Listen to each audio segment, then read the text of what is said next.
Nii, tere! Olen Meelis matkasuvilat.ee-st.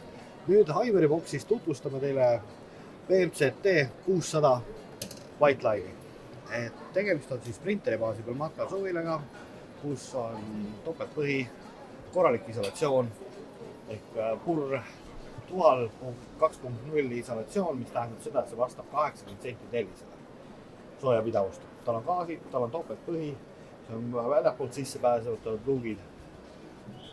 Laiem tagasild, mis tähendab seda, et ta on sprinteri alusel peal küll, aga ta on hästi stabiilne. Garaaž, mis on meeletult suur, kuhu mahub rahulikult ja võib tehase poolt laduda peale 350 kilo. Samas on see masin 7,2 meetrit pikk. Ehk ta on suhteliselt hea pikkusega, et ei oleks temaga hea sõita.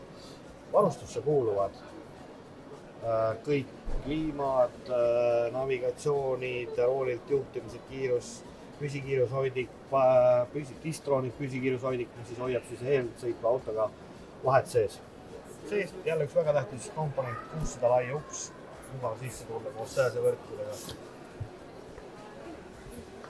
Avarsalong, laest tuleb alla lisavoodi 2 inimesele. Kõik esimesed istmed on pööratavad, sellele saab ka lisavarustusena sinna 5. turvavööd köögis, väga ilusti kaetud tasapinnad, mida saab kasutada siis teistpidi ka lõikelauana.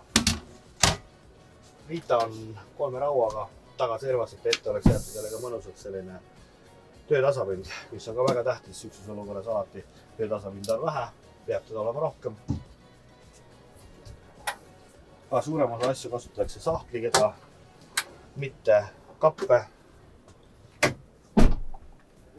Taga on voodi 2 inimesele, siia käib vahetükk vahele, saab teha 3-le. Et siis voodisse minek ei oleks väga ebamugav, on selline aste siin. Dušš-WC on koos, kuigi samas on väga avarad. Ja see on mugav asi, et kui on dušš all käidud, saab kohe panna selle puitresti maha ja saab kuiva jalaga selle edasi toimetada. Et ei ole seda probleemi, et peaks olema seal märja jalaga sees. Suur külmkapp, 150 liitrit. White Line'i on võimalik soetada siis 2 erinevat. Välimus on neil üks, ehk siis White Line'il nagu ikka rõhutud väljapoole, aga sisu on siis ka seledama mööbliga või tumedama mööbliga. See on juba maitse küsimus. Tänud tähelepanu eest ja jälgige matkasuvilat.ee, kus alati rohkem infot.